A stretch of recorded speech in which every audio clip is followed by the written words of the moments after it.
They say you can measure a man by his footsteps, but in the case of Thomas "Silent" Cole, those who tried found themselves 6 feet under. The most feared gunslinger of the Dakota Territory had vanished 5 years ago, leaving behind a legend. Written in gunsmoke and brass. Some claimed he'd been killed in a Mexican border town. Others swore he'd found religion and hung up his guns. None suspected he'd taken up the quiet trade of a shoemaker in the dusty town of Redemption Creek.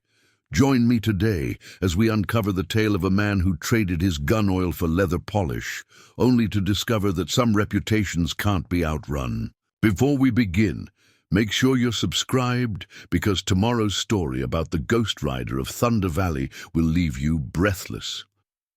The town of Redemption Creek had exactly one shoemaker, a quiet man who'd arrived 2 summers ago with nothing but his tools and a remarkable talent for leatherwork. He rarely spoke above a whisper, but his hands could craft boots so fine that cowboys would ride days off trail just to have him repair their worn soles.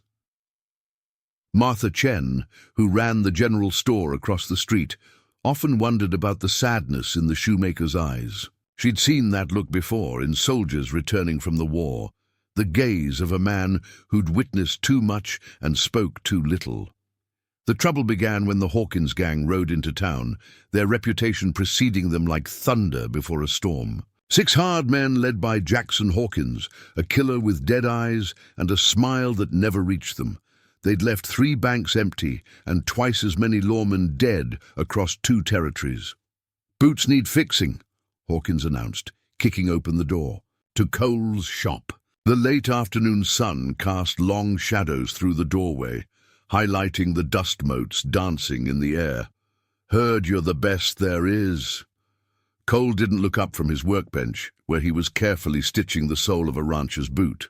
His hands moved with surgical precision, each motion practiced and perfect.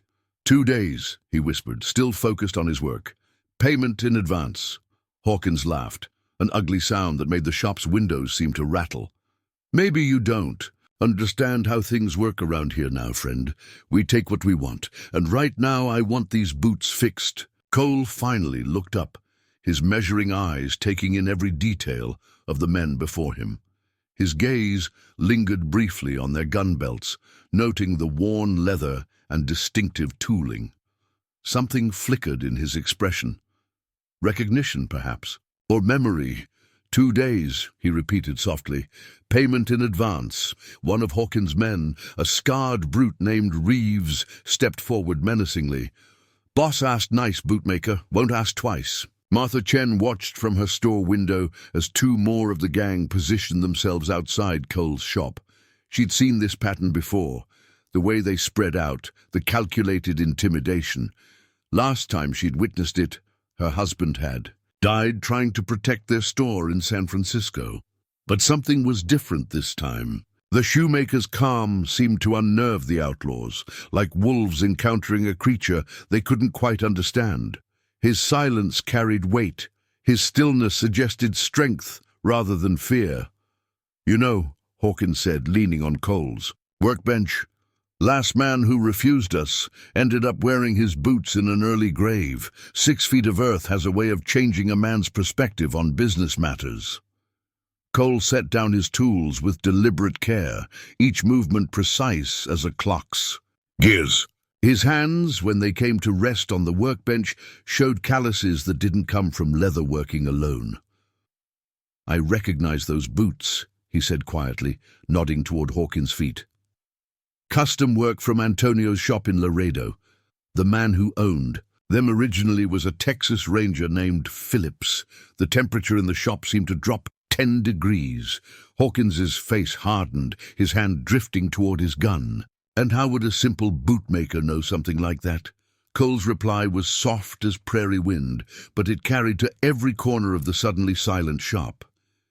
"Because I was there the day Phillips died, back when men called me by a different name." Recognition hit Jackson Hawkins like a physical blow. His hand froze halfway to his gun as the memories clicked into place. Stories of a gunfighter so fast he seemed to move between heartbeats. A man who'd earned the name silent, not from his voice, but from how quickly and quietly his targets died. Cole, he breathed, his face going pale. Thomas Silent Cole. They said you were dead. Many things were said, Cole replied softly, his hands still resting on his workbench. Most of them untrue. But what's true is that those boots belonged to James Phillips, a good man who died trying to bring your gang to justice. Reeves, not fully grasping the situation, made his fatal mistake. His hand dropped to his gun, but before his fingers could, close around the grip, Cole moved. None of the witnesses could later agree on exactly what they saw. One moment the shoemaker was behind his workbench, the next he stood with a Remington revolver in his hand, its barrel pressing against Reeves's temple. Your trigger finger's slow, Cole observed quietly. About a quarter second behind what it should be. That injury to your right shoulder, Dodge City bank robbery, wasn't it? Never healed quite right. Martha Chen watched in amazement as the other gang members backed away from the shop's entrance. She'd heard the stories of Silent Cole, of course. Everyone in the territories had. But seeing the legend come to life before her eyes was something else entirely. Now then, Cole continued, his voice still barely above a whisper, about the matter of payment. Those boots you're wearing, Mr. Hawkins, they represent a debt long overdue. James Phillips was the third lawman your gang murdered that year. Hawkins found his voice, though it shook slightly. That was business, nothing personal. We didn't know he had a wife, children. You knew, Cole interrupted, his soft tone carrying more menace than any shout. Just like you knew about the others. Deputy Mason in Abilene, Marshal Turner in Cheyenne, all good men, all with families. His eyes hardened. All dead because they stood between you and easy money. Outside the shop, word was spreading through Redemption Creek like wildfire. The quiet shoemaker who'd mended their boots and never raised his voice was none other than the legendary Silent Cole. Some townsfolk hurried to safety, while others watched from windows and doorways, knowing they were witnessing something that would be talked about for years to come. Your gang's been stealing more than money, Cole continued. You've been stealing time. Time those lawmen should have had with their families. Time their children should have had with their fathers. His free hand moved across his workbench, touching his leather-working tools with familiar affection. I've spent 5 years trying to find peace, trying to build something instead of destroy. But some debts can only be paid in lead. Sheriff Wilson, drawn by the commotion, appeared in the street outside. But he made no move to intervene. He'd worn a badge long enough to recognize when justice and law weren't exactly the same thing. You can't take us all, Hawkins said, his bravado returning slightly. Even Silent Cole can't outshoot 6 men at once. Cole's smile was terrible to behold, not because it was cruel, but because it was sad, like a man looking at children who couldn't understand the lesson they were about to learn. 5 years ago, you'd have been right, he replied softly. But a man who works with leather learns patience, learns to measure twice, cut once, learns that everything worth doing takes exactly as much time as it needs. His eyes met Hawkins's. Directly. Would you like to test that theory?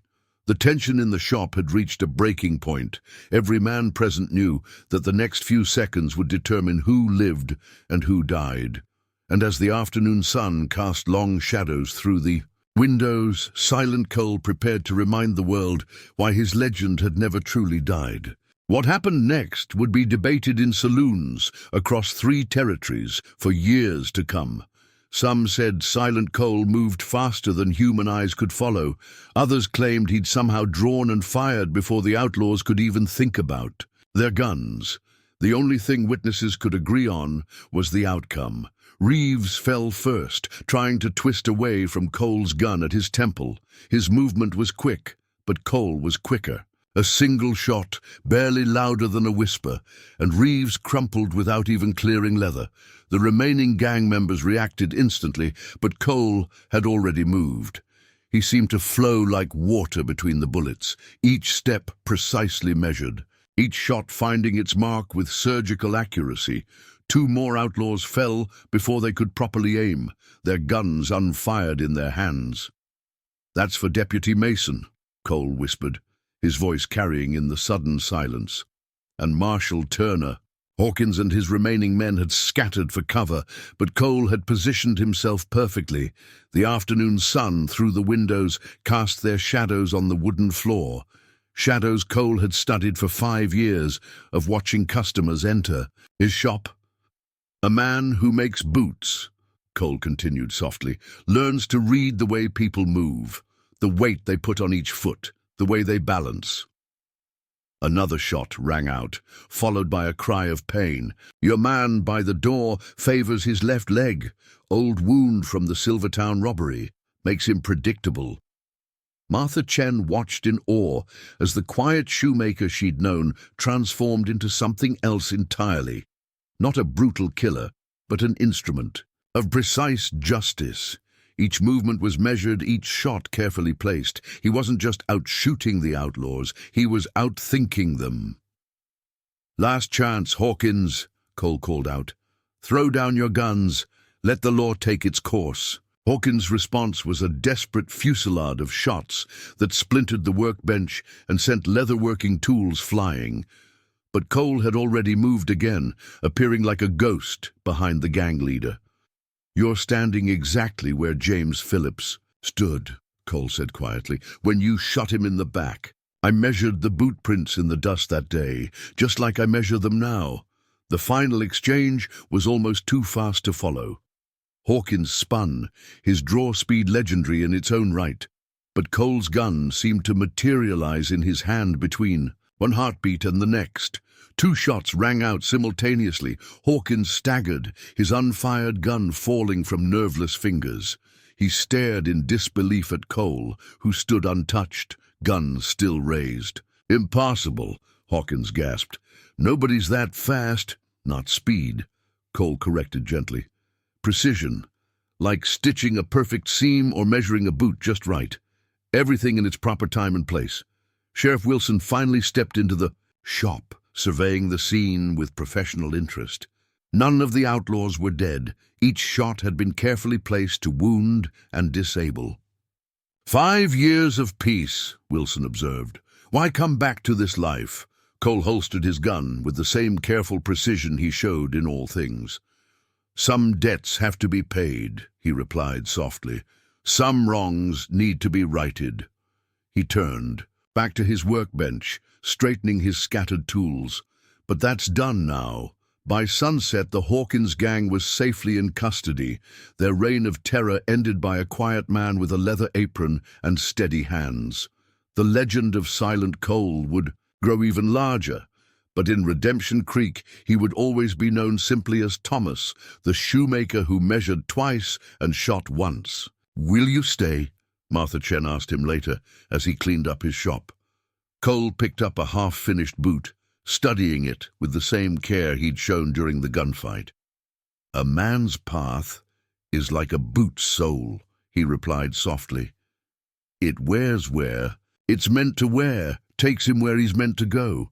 He smiled, a real smile this time. "And I've got boots to mend. Remember to subscribe to our channel, friends, because tomorrow's tale about the Ghost Rider of Thunder Valley will have you on the edge of your seat. But that, as they say, is a story for another day."